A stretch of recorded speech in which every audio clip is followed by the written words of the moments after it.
Welcome to TV three news. ముందుగా headlines చూద్దాం. మరిన్ని అప్డేట్స్ కోసం చూస్తూనే ఉండండి. ఎల్పీజీ ఉత్పత్తి పెంపే పరిష్కారమన్న ప్రధాని మోదీ. దిగుమతులపై ఆధారాన్ని తగ్గిస్తున్నామన్న ప్రధాని మోదీ. ఇంధన భద్రతకు స్వదేశీ ఉత్పత్తే బలమన్న మోదీ. ఆత్మనిర్భర్ లక్ష్యంతో ముందుకు వెళ్తున్నామన్న ప్రధాని.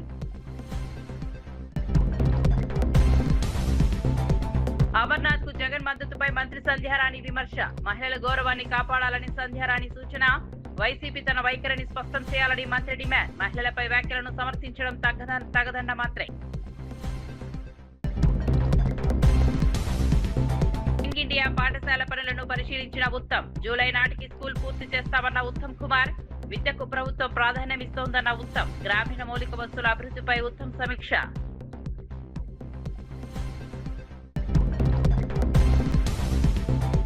Kadapa steel plant credit Jagan ప్రభుత్వానిదేనన్న అవినాష్. స్టీల్ ప్లాంట్ పనులు మా హయాంలోనే పూర్తయ్యాయన్న అవినాష్. స్టీల్ ప్లాంట్ క్రెడిట్ తీసుకోవడం హాస్యాస్పదమని వ్యాఖ్య. చరిత్రను ఎవరూ మార్చలేరని సీఎంపై అవినాష్ విమర్శ.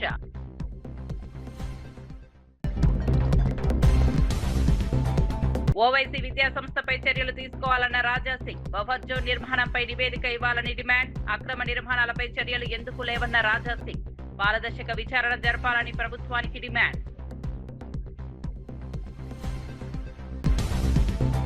ఎల్పీజీ దిగుమతుల అంశంపై ప్రధాని నరేంద్ర మోదీ కీలక వ్యాఖ్యలు చేశారు. దేశీయ ఉత్పత్తిని గణనీయంగా పెంచడం ద్వారా దిగుమతులపై ఆధారపడే పరిస్థితిని తగ్గించామని తెలిపారు. ఎల్పీజీ దిగుమతుల సంక్షోభానికి భారత్ సమాధానం స్వదేశీ ఉత్పత్తి పెంపేనని స్పష్టం చేశారు.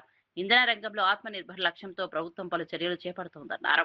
దేశ అవసరాలకు అనుగుణంగా ఉత్పత్తి సామర్థ్యాన్ని పెంచి ఇంధన భద్రతను మరింత బలోపేతం చేస్తున్నామని ప్రధాని పేర్కొన్నారు. जोधपुर में नए एयरपोर्ट टर्मिनल का उद्घाटन किया गया है और मैं सोशल मीडिया में देख रहा था कि नए टर्मिनल का आर्किटेक्चर, इंटीरियर ये सोशल मीडिया में छाया हुआ है। चारों तरफ राजस्थान दिख रहा है। साथियों, ये मारवाड़ में पर्यटन, व्यापार और रोजगार को नई गति देगा। इस कार्यक्रम में जो लोग जोधपुर से जुड़े हैं, मैं उनका विशेष रूप से अभिनंदन करता हूं। जोधपुर से ही आज उड़ान योजना के नए चरण की भी शुरुआत हुई है। इसके तहत छोटे छोटे शहरों और दूर दराज के क्षेत्रों को एयर कनेक्टिविटी से जोड़ा जाएगा। साथ ही కడప స్టీల్ ప్లాంట్ ఏర్పాటుకు సంబంధించిన అన్ని కీలక చర్యలు వైఎస్ జగన్ ప్రభుత్వ హయాంలోనే జరిగాయని వైఎస్ఆర్సీపీ ఎంపీ వైఎస్ అవినాష్ రెడ్డి తెలిపారు. 2019లో జేఎస్డబ్ల్యూ సంస్థను ఒప్పించడం, భూసేకరణ పూర్తి చేయడం, పర్యావరణ అనుమతులు సాధించడం, 2023లో శంకుస్థాపన నిర్వహించడం తమ ప్రభుత్వంలోనే జరిగాయని చెప్పారు. పరిశ్రమకు అవసరమైన రాయితీలు కల్పించడంతో పాటు 2 టీఎంసీల నీటి కేటాయింపులు కూడా చేశామని వివరించారు. అన్ని పనులు పూర్తయ్యాక ఇప్పుడు ఈ ప్రాజెక్టును తానే తీసుకొచ్చానంటూ ముఖ్యమంత్రి చంద్రబాబు నాయుడు క్రెడిట్ తీసుకోవడం హాస్యాస్పదమని విమర్శించారు. ప్రజలకు వాస్తవాలు తెలుసని, చరిత్రను ఎవరూ మార్చలేరని అవినాష్ రెడ్డి పేర్కొన్నారు. 2023 ఫిబ్రవరి మాసంలో శంకుస్థాపన చేయడం జరిగింది. మళ్ళీ అదే ప్రాజెక్టును రెండోసారి చంద్రబాబు నాయుడు గారు నిన్న శంకుస్థాపన చేయడం జరిగింది. నిన్నటి రోజున చంద్రబాబు నాయుడు గారి ప్రసంగం ఒక్కసారి గమనిస్తే ఏదో జిందాల్ సంస్థను, జేఎస్డబ్ల్యూ స్టీల్ సంస్థను ఆయనే సంప్రదించినట్టు, ఆయనే పరిశ్రమ తెచ్చినట్టు ఆయన ప్రజలను మభ్యపెట్టే ప్రయత్నం చేసినారు. క్రెడిట్ చోరీ చేసే ప్రయత్నం చేసినారు. కానీ పాపం, దురదృష్టం, చంద్రబాబు నాయుడుకు నిన్న సాయంత్రమే మొత్తం గాలంతా పోయింది. నిన్న సాయంత్రం జేఎస్డబ్ల్యూ స్టీల్స్ అధినేత సజ్జన్ జిందాల్ గారు రీట్వీట్ చేస్తూ చాలా స్పష్టంగా జగన్మోహన్ రెడ్డి గారి ప్రభుత్వం చేసిన పనుల వల్ల, ఆ ప్రభుత్వం ఇచ్చిన సహకారం వల్ల, ఆ ప్రభుత్వం ఇచ్చిన అనుమతుల వల్ల ఇవాళ ఈ ప్రాజెక్టును ముందుకు తీసుకెళ్లగలుగుతున్నానని చెప్పి చాలా స్పష్టంగా ఆయన రీట్వీట్ చేయడం జరిగింది. ఆ ట్వీట్తో నిజంగా మాలాంటి వాళ్ళు ఎవరు కూడా ఇంకా చంద్రబాబు నాయుడు గారికి కౌంటర్ కూడా ఇవ్వాల్సిన అవసరం. డిప్యూటీ సీఎం పవన్ కళ్యాణ్ పై వైసీపీ నేత పేర్ని నాని తీవ్ర స్థాయిలో విమర్శలు చేశారు. పవన్ కళ్యాణ్ అపరిచితుల్లా ప్రవర్తిస్తున్నారని ఆరోపించారు. ఆయనకు సాధారణ సమస్య కాదని, మోటివేటెడ్ మల్టీస్పెడ్ పర్సనాలిటీ డిజాస్టర్ ఉన్నట్లు వ్యాఖ్యానించారు. ప్రజా జీవితంలో ఉన్న వ్యక్తి బాధ్యతాయుతంగా మాట్లాడాలని సూచించారు. పవన్ చేస్తున్న వ్యాఖ్యలు రాజకీయ వైఖరి ప్రజలను అయోమయానికి గురి చేస్తున్నాయని విమర్శించారు. అధికారంలో ఉన్న నాయకుడిగా హుందాగా వ్యవహరించాలని హితవు పలికారు. పేర్ని నాని చేసిన ఈ వ్యాఖ్యలు చర్చనీయాంశంగా మారాయి. ఎక్కడ ఎక్కువ ఉంటే అక్కడ మాత్రమే మీరు పోలీస్ స్టేషన్లో కేసు పెట్టిస్తున్నారు. అదే కనపడుతుంది కదా. ఫస్ట్ కేసు ఎక్కడ పెట్టారు? పిఠాపురంలో పెట్టారు. స్టేషన్ మీదకి దొమ్మికి వెళ్ళారు, దొమ్మికి పంపించారు.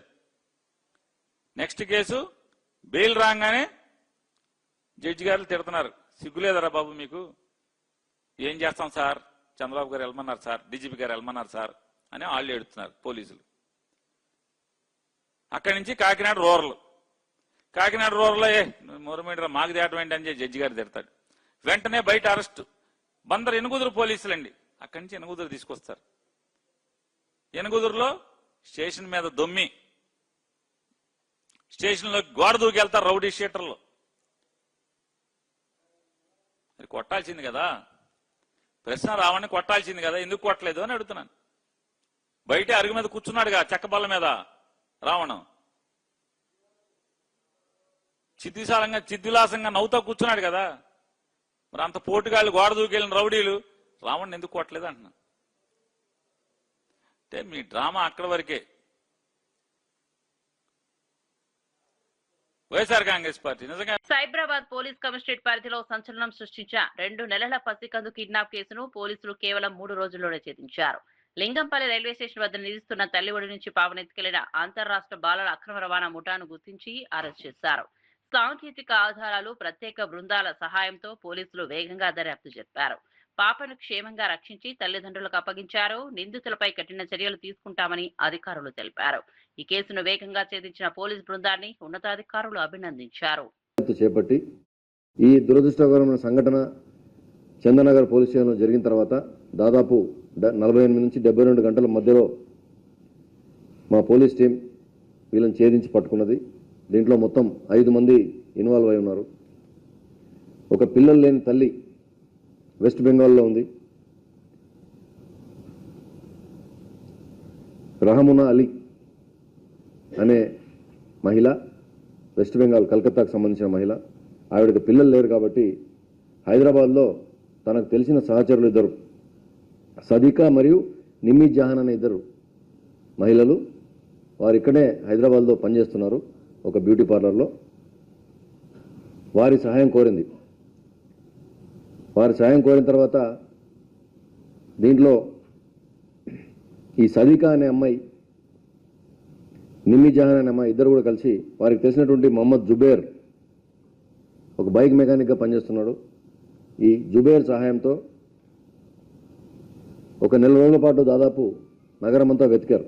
వాళ్ళ ప్లాన్ ఏమిటంటే ఇట్లా ఫుట్పాత్ల మీద పడుకున్నటువంటి నెగ్లెక్ట్గా ఉన్నటువంటి పేరెంట్స్ వాళ్ళ దగ్గర నుంచి చంటి పిల్లలు ఉంటారు, లేబర్ క్యాంపుల్లో ఉంటారు, వాళ్ళని తీసుకెళ్ళడానికి చేశారు. అదే క్రమంలో ఈ పర్టికులర్ ఇప్పుడు మీరు చూసినటువంటి పాప తల్లిదండ్రులు పడుకొని ఉన్నారు. ఆ చిన్న పాప అక్కడి నుంచి వీళ్ళు లాక్కెళ్ళారు. లాక్కెళ్ళినప్పుడు ఆ అలికిడితో వీళ్ళు లేవడం జరిగింది. లేచి చూసుకునే వరకే ఆటో. భారతి వ్యవహారంపై మాజీ ఎమ్మెల్యే డాక్టర్ గడారి కిషోర్ కాంగ్రెస్ ప్రభుత్వంపై తీవ్ర ఆరోపణలు చేశారు. ధరణి పోర్టల్ను రైతుల భద్రత కోసం కేసీఆర్ రూపొందించారని, రైతు వేలిముద్ర లేకుండా భూమి పట్టాల్లో మార్పులు జరగకుండా వ్యవస్థను ఏర్పాటు చేశారని తెలిపారు. కాంగ్రెస్ ప్రభుత్వం భూభారతి పేరుతో అక్రమాలకు పాల్పడుతోందని ఆరోపించారు. వేలిముద్ర లేకుండానే వేలాది దరఖాస్తులు ఆమోదించారని, సిద్దిపేట, రంగారెడ్డి జిల్లాలో అనేక భూ వివాదాలు చోటు చేసుకున్నాయని పేర్కొన్నారు. ముఖ్యమంత్రి రేవంత్ రెడ్డి రియల్ ఎస్టేట్ దందాకే ప్రాధాన్యం ఇస్తున్నారని విమర్శించారు.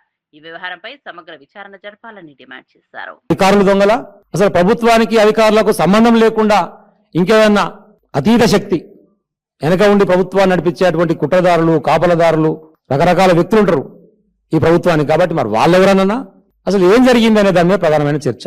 మరి వీళ్ళు వచ్చిన తర్వాత వీళ్ళకు హోదా ముఖ్యమంత్రి అయినా కూడా 20 ఏళ్ళకెళ్ళి రాజకీయాలను అని చెప్పినా ఇవాళ చూసినావేందో 20 ఏళ్ల ప్రస్థానం అని చెప్పి ఆళ్ళు కూడా ఇచ్చుకోరు ముఖ్యమంత్రి.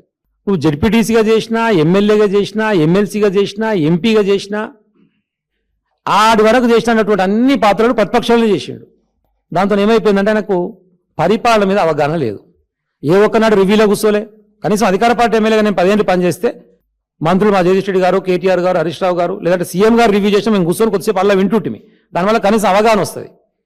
ఈయన ఏడిపోయినా కూడా ఏముంటుందంటే ప్రతిపక్షం కాబట్టి 2 డైలాగులు గట్టిగా చెప్పేది పేపర్లో ఫోటో దిగి పోయేటోడు తప్ప పరిపాలన మీద అవగాహన లేదు. గతంలో మంత్రిగా పనిచేసినోడు కాదు, ఏది కాదు కాబట్టి, ఈవెన్ అధికార పార్టీలో కూడా పనిచేయలేదు కాబట్టి డైరెక్ట్ తీసుకొచ్చి ముఖ్యమంత్రికి కూర్చుని మరి 20 ఏళ్ల ప్రస్థానం కొనసాగిస్తున్న పని గెలిచిన ఏకైక పని ఏంటంటే రియల్ ఎస్టేట్ దందా తప్ప ఇంకోటి తెలియదు.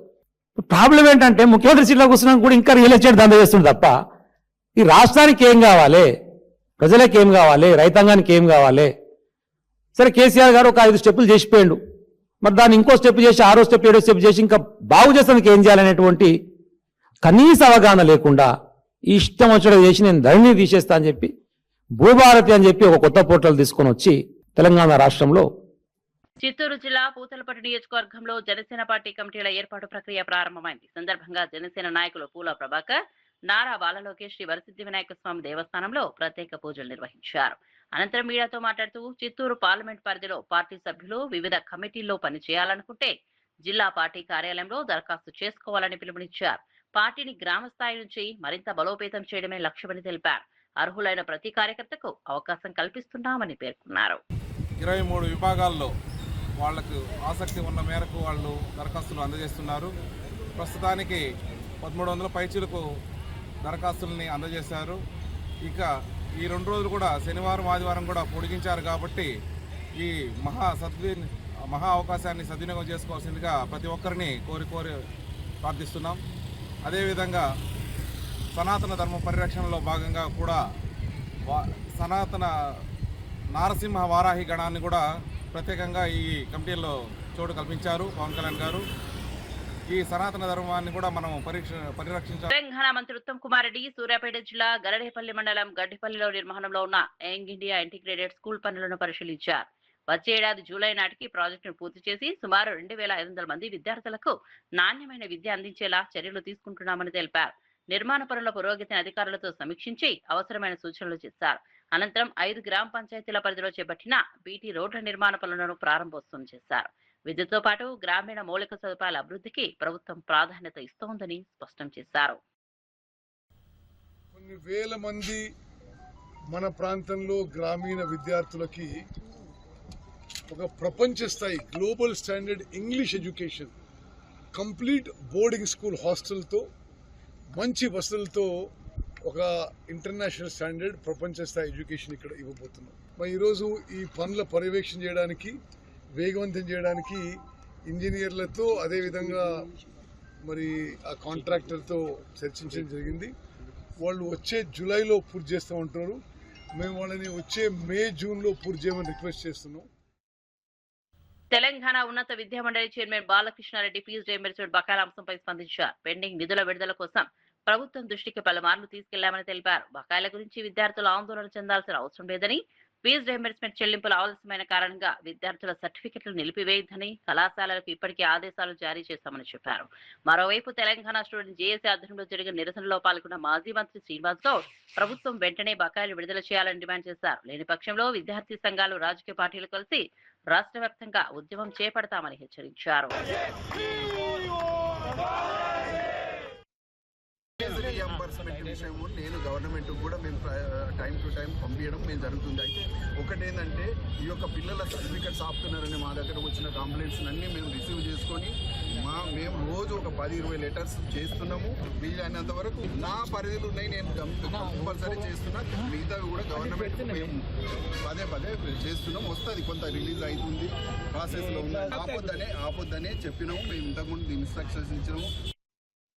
హైదరాబాద్ సల్కం చెరువు సమీపంలోని ఓవైసీ విద్యాసంస్థపై బీజేపీ ఎమ్మెల్యే రాజాసింగ్ కీలక ఆరోపణలు చేశారు. చెరువు బఫన్ జోన్ లో విద్యాసంస్థ నిర్మాణం జరిగిందని పేర్కొంటూ దీనిపై ప్రభుత్వం హైకోర్టుకు పూర్తి నివేదిక సమర్పించాలని డిమాండ్ చేశారు. మూసీ ప్రక్షాళన పేరుతో పేదల ఇళ్లను కూల్చివేస్తున్న ప్రభుత్వం అక్రమ నిర్మాణాలపై మాత్రం చర్యలు తీసుకోవడం లేదని విమర్శించారు. ఆరోపణలు నిజమైతే చట్ట ప్రకారం కఠిన చర్యలు తీసుకోవాలని అధికారులను కోరారు. ఈ వ్యవహారంపై పారదర్శకత విచారణ జరపాలని రాజాసింగ్ డిమాండ్ చేశారు. సవాల్ చేస్తున్న రేవంత్ రెడ్డి గారికి. ఓవైసీ కాలేజ్ పైన కరెక్ట్ అయిన రిపోర్ట్ కోర్టులో సబ్మిట్ చేయమనండి.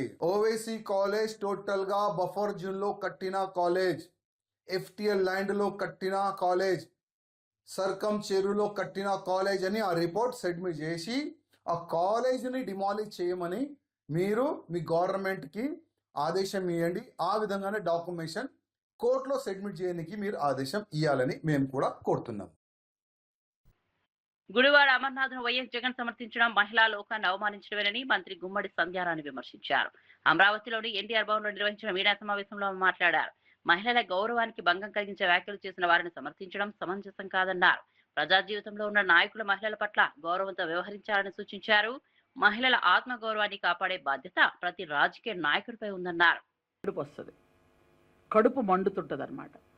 అంటే ప్రజలు 2 సంవత్సరాల నుంచి ప్రశాంతంగా ఉన్నారు కాబట్టి మళ్ళీ ఏదో ఒక అల్లకొల్లోలం క్రియేట్ చేయాలి, ఏదో ఒకటి మనం మాట్లాడాలి, ప్రజల్లో ఒక అసంతృప్తిని క్రియేట్ చేయాలి అనే ఆలోచనతో ఎప్పుడు ఈ గొడ్డలి పార్టీ అధినేత మావిగన్ సృష్టికర్త ఈయన ఎప్పుడు ఉంటాడు, మనకు తెలిసిన విషయమే.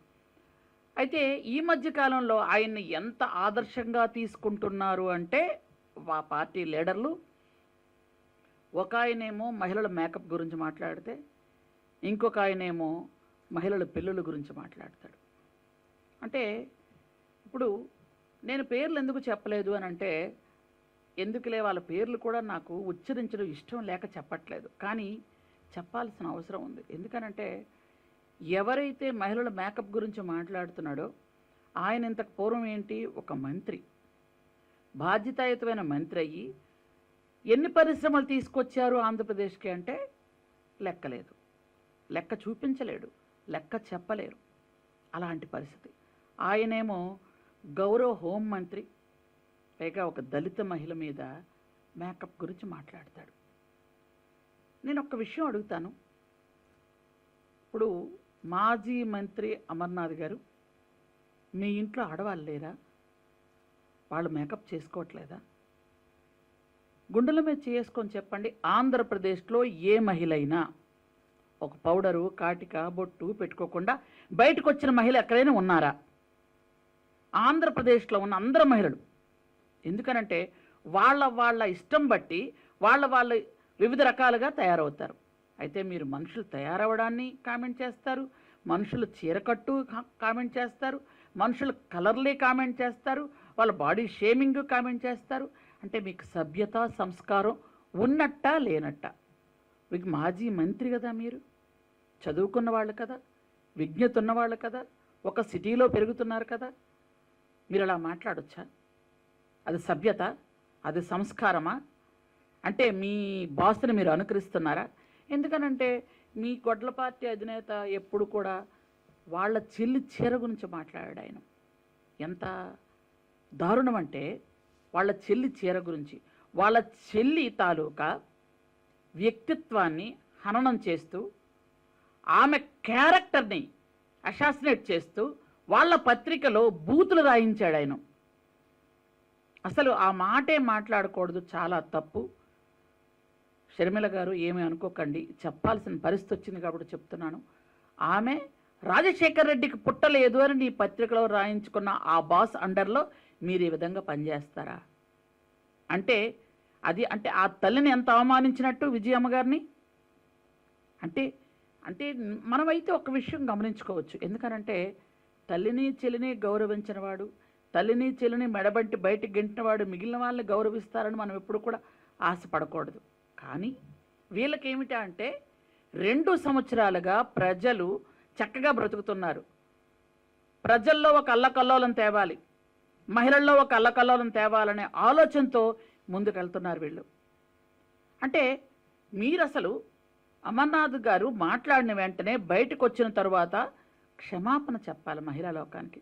మీ నాయకుడు ఉంటాడు, ఆయన వస్తాడు, ఫస్ట్ రోజు ఏమంటాడు, రాజధాని వైజాగ్లో పెడుతున్నాము అంటాడు. 2వ రోజు ఏమంటాడు ఆయన, విజయవాడ అంటాడు. 3వ రోజు నేను ఎక్కడ ఇల్లు కట్టుకుంటే అదే రాజధాని అంటాడు ఆయన. 4వ రోజు అసలు రాజధాని అనే పదం ఏమైనా రాజ్యాంగంలో ఉందా అని అడుగుతాడు. 5వ రోజు మావి గన్ అట. అంటే ఈయన పేరులో గన్ ఉంది, ఇక్కడ రాజధాని కూడా గన్ ఉండాలి అంటాడు. 6వ రోజు సూట్ కేసు సర్దుకొని బెంగళూరు పారిపోతాడు. ఇది వీళ్ళ తాలూకా పని. రోజుకు మొన్న చెప్తున్నాడు ఆయన మేనిఫెస్టో అట మావి గన్ పెడతాడట ఆయన. అంటే మీరు ఇలాంటి పనులు చేయబట్టే ఈరోజు 11 సీట్లతో ప్రతిపక్షంలో ఉండి కూడా ప్రతిపక్ష హోదా లేకుండా ఓ పక్కన కూర్చుని పెట్టారు ప్రజలందరూ కూడా. కానీ ఈరోజు కూడా మీకు ఇంకా బుద్ధి రాలేదు, ఇష్టానుసారంగా మాట్లాడతారు.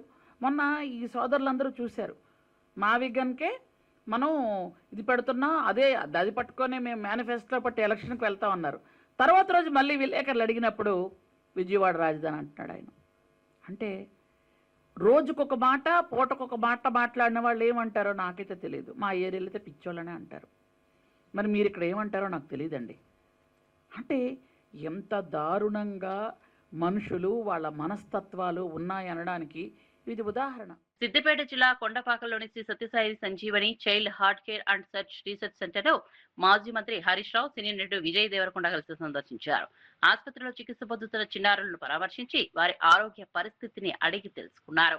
చిన్నారులకు అందుతున్న ఉచిత గుండె వైద్య సేవలపై వైద్యులను అడిగి వివరాలు తెలుసుకున్నారు. ఇలాంటి సేవా కార్యక్రమాలు సమాజానికి ఆదర్శంగా నిలుస్తాయని ప్రశంసించారు. చిన్నారులకు అత్యాధునిక వైద్యం ఉచితంగా అందించడం గొప్ప విషయమని పేర్కొన్నారు. ఆసుపత్రి వైద్య బృందాన్ని అభినందించారు.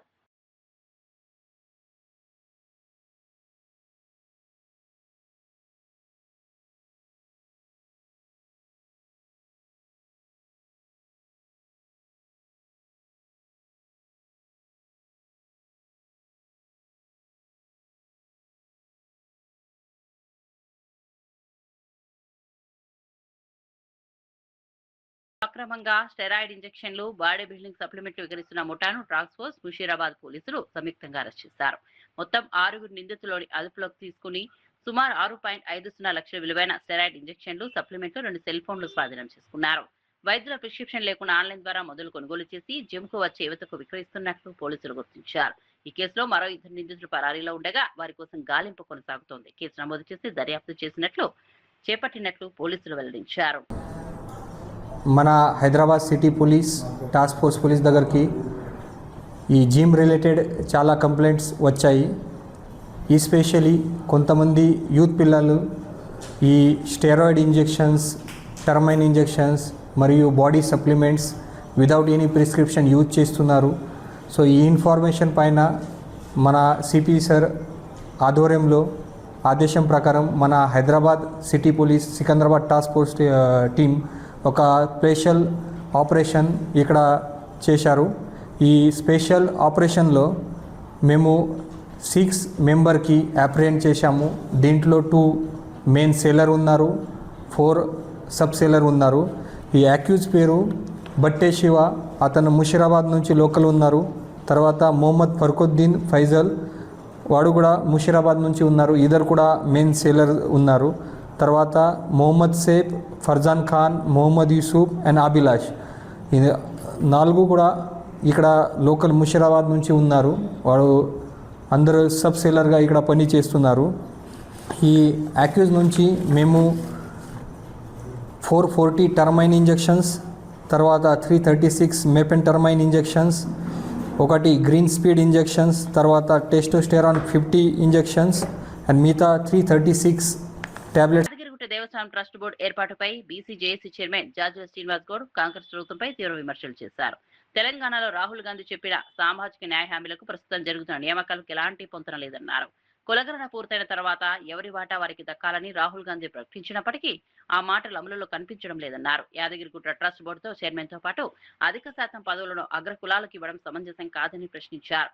రాష్ట్రంలో అధిక జనాభా కలిగిన బీసీలకు కేవలం 2 సభ్యుల పదవులతో సరిపెట్టడం సామాజిక న్యాయానికి విరుద్ధమని విమర్శించారు. నామినేటెడ్ పోస్టులో ప్రభుత్వ కీలక నియామకాలను ఒకే సామాజిక వర్గానికి ప్రాధాన్యమిస్తున్నారని ఆరోపించారు. వాళ్ళను 60% పదవులు కట్టబెట్టారు.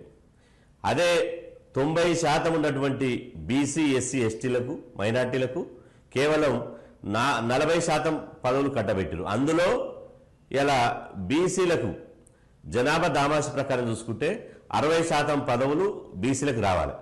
కానీ కాంగ్రెస్ ప్రభుత్వం ఇలా ఈ ట్రస్ట్ బోర్డు మెంబర్ల నియామకాల్లో బీసీలకు కేవలం 2 బోర్డు మెంబర్లు మాత్రమే ఇచ్చింది. ఇవాళ మేము అంటున్నాం, యాదగిరిగుట్ట లక్ష్మీ నరసింహస్వామి ట్రస్ట్ బోర్డు చైర్మన్గా ఈరోజు ఇలా సత్యనారాయణ రెడ్డి అనే ఆయనని పెట్టారు. సత్యనారాయణ రెడ్డి గారి యొక్క ఆయన కాంట్రిబ్యూషన్ ఏంది? సత్యనారాయణ రెడ్డి గారు ఏమన్నా భక్తుడా? సత్యనారాయణ రెడ్డి గారు యాదగిరిగుట్టకు ఏమన్నా వారి యొక్క ఆర్థిక సహకారాలు కానీ ఇంకే రకమైన సహకారాలు చేశాడా? కేవలం ఇవాళ రెడ్డి సామాజిక వర్గం అయినంత మాత్రాన ఇవాళ యాదగిరిగుట్ట ట్రస్ట్ బోర్డు చైర్మన్గా ఇవాళ బీఆర్ఎస్ పార్టీలో ఎంపీగా పనిచేసినటువంటి వారి యొక్క సొంత అన్నను పార్టీతో సంబంధం లేకుండా వారి చైర్మన్ పెట్టారు. అదేవిధంగా మెంబర్లు కూడా కాంగ్రెస్ పార్టీతో సంబంధం లేనటువంటి వాళ్ళను ఇలా ఇక్కడ మెంబర్లు పెట్టారు. ఇవాళ మేము ఒకటే సూటిగా ప్రశ్నిస్తున్నాం, మీరు తెలంగాణ రాష్ట్రం వచ్చిన తర్వాత 42% రిజర్వేషన్ కల్పించాలని చెప్పి కేంద్ర ప్రభుత్వం పంపించారు. కానీ 42% నామినేటెడ్ పదవుల్లో కానీ 42% అధికారిక పదవుల్లో కానీ మీరు ఇవ్వాల్సినటువంటి బాధ్యత కాంగ్రెస్ ప్రభుత్వం మీద లేదా? అంటే మీరు ఇవ్వకుండా అవతల మీద 42% ఇవ్వాలని నెట్టేసింది. మీరు అమలు చేసి తీరాలి కదా. గతంలో సమాచార కమిషన్ నియమించారు. సమాచార కమిషన్ నియమిస్తే ఇవాళ మొత్తం అగ్రకులాలకు సంబంధించిన వాళ్ళనే సమాచార కమిషన్ నియమించారు. ఒక్కరినన్నా సమాచార కమిషన్ నియామకాల్లో ఒక్కరినైనా బీసీ బిడ్డకు సమాచార కమిషన్ పదవి ఇచ్చారా? ఇవ్వలే. ఇట్లా చూసుకుంటా పోతే ఇవాళ చైర్మన్లలో కానీ అదేవిధంగా సమాచార కమిషన్లో కానీ నామినేటెడ్ పోస్టులో కానీ చివరికి యాదగిరిగుట్ట లక్ష్మీ నరసింహస్వామి దేవస్థాన టెంపుల్ ట్రస్టీ బోర్డులో కూడా ఇవాళ అగ్రకులాలకే ప్రాధాన్యత ఇచ్చారు. ఇలా బీసీలు ఏమైనా పదవులు అడిగితే మీరు పార్టీలో ఉన్నారా, మీరు పార్టీలో పనిచేస్తున్నారా, మీ పార్టీలో ఎప్పటి నుంచి ఉన్నారా అంటున్నారు. మరి మీరు వేసినటువంటి ఈ దేవస్థాన ట్రస్ట్ బోర్డులో వీళ్ళు ఏమైనా కాంగ్రెస్ పార్టీ జెండా మోసిన ఉన్నారా? కాంగ్రెస్ పార్టీ అధికారంలోకి రావడానికి కృషి చేసిన వాళ్ళు ఉన్నారా? కాంగ్రెస్ పార్టీ అధికారంలో రావడానికి ఏమైనా బీఆర్ఎస్ ప్రభుత్వంలో కేసులు పెట్టుకొని జైళ్ళలో పోయిన వాళ్ళు ఉన్నారా? లేదా తెలంగాణ ఉద్యమంలో వీళ్ళ కాంట్రిబ్యూషన్ ఏంది? తెలంగాణ ఉద్యమంలో తెలంగాణ వాదంతో పనిచేసిన వాళ్ళు ఎవరైనా ఉన్నారా? పోనీ ఈ తెలంగాణ వాదం పక్కన పెట్టండి. ఇవాళ ఆధ్యాత్మికంగా చూసుకుంటే ఇవాళ యాదగిరిగుట్ట లక్ష్మీనరసింహస్వామి ఇవాళ ట్రస్ట్ బోర్డుని దాన్ని డెవలప్ చేయాలి, ఆధ్యాత్మికంగా ఉండాలి. ఆధ్యాత్మిక సంబంధించినటువంటి పనిచేసిన వాళ్ళు ఉన్నారా? అంటే పూర్తిగా వ్యాపారస్తులు, రియల్ ఎస్టేట్ వ్యాపారులు, అదేవిధంగా పెట్టుబడి పెట్టేటోళ్ళు, డబ్బులు పెట్టేటోళ్ళు, అదేవిధంగా ఎన్నడూ కూడా నరసింహస్వామి దర్శనం చేసుకుని మొక్కనటువంటి వాళ్ళని ఇవాళ పెడతారా? ఇవాళ ఉమ్మడి నల్లగొండ జిల్లాలో, ఆ తర్వాత వరంగల్ దాని చుట్టుపక్కల జిల్లాల్లో యాదగిరిపల్లి నరసింహస్వామి, దాని ఫస్ట్ పేరు ఆ స్వాముల వారి పేరు యాదగిరిపల్లి నరసింహస్వామి. యాదగిరిపల్లి నరసింహస్వామి ఇవాళ మేము మొక్కినటువంటి ఆ దేవుడు ఆ వారి పేరు మీద నల్లగొండ జిల్లాలో నరసింహ పేరు, నరసింహ కావచ్చు, నరసింహస్వామి కావచ్చు, నరసన కావచ్చు, ఇవాళ వారి పేరు మీద ఇవాళ వేల మంది వారి పేరు మీద పెట్టుకున్నారు. పుట్టినటువంటి బిడ్డలకు ఆ నరసింహస్వామి పుణ్యఫలమే, ఆ నరసింహస్వామి మాకు సంతానం. వంగవీటి రంగా 79వ జయంతి సందర్భంగా ఆయన కుమార్తె ఆశా కిరణ్ విజయవాడలో రంగా విగ్రహానికి నివాళులర్పించారు. అనంతరం మాట్లాడుతూ రంగా పేరును ఒక జిల్లాకు పెట్టాలని ప్రభుత్వాన్ని కోరారు. అలాగే కృష్ణానది తీరంలో గంగా స్మారక ఘాట్ నిర్మించాలని డిమాండ్ చేశారు. డిప్యూటీ సీఎం పవన్ కళ్యాణ్ కు రంగా అంటే ఎంతో అభిమానం ఉందని పేర్కొన్నారు. ఈ అంశాలపై త్వరలోనే పవన్ కళ్యాణ్ కలిసి వినతి పత్రం అందజేస్తారని తెలిపారు. రంగా సేవలను చిరస్థాయిగా నిలిపేలా ప్రభుత్వం చర్యలు తీసుకోవాలని ఆమె విజ్ఞప్తి చేశారు. ఆయన చనిపోయి ఇన్నేళ్ళైనా ఒక స్మారక ఘాట్ అనేది లేదు. పెద్ద పెద్ద నాయకులకి స్మారక ఘాట్ ఉంది, కానీ రంగా గారు చనిపోయినా ఇప్పుడు దాకా ఒక స్మారక ఘాట్ అనేది స్థాపించలేదు. రంగా గారి అంత్యక్రియలు కృష్ణానదిలో చేశారు. ఆ కృష్ణానది గట్టున ఒక స్మారక ఘాట్ స్థాపించాలని చెప్పి కోరుతున్నాను. డిప్యూటీ సీఎం పవన్ కళ్యాణ్ గారు ఎన్నోసార్లు బహిరంగంగా రంగా గారు అంటే అభిమానం ఉందని చెప్పి అన్నారు. ఇవాళ ఆయన అధికారంలో ఉన్నారు, ఆయన చేస్తారనే నమ్మకం మాకు ఉంది. నేను త్వరలోనే మా రాధారంగా మిత్రమండలి సభ్యులతో పాటు వెళ్ళి ఆయనకు ఒక రిప్రజెంటేటివ్ లెటర్ ఇస్తాము. స్మారక ఘాట్ గురించి, అలాగే జిల్లా గురించి కూడా రిప్రజెంటేటివ్ లెటర్ ఇస్తాము. మాతో కోఆపరేట్ చేస్తారని చెప్పి మాకు నమ్మకం ఉంది పవన్ కళ్యాణ్ గారు. మరిన్ని అప్డేట్స్ కోసం చూస్తూనే ఉండండి.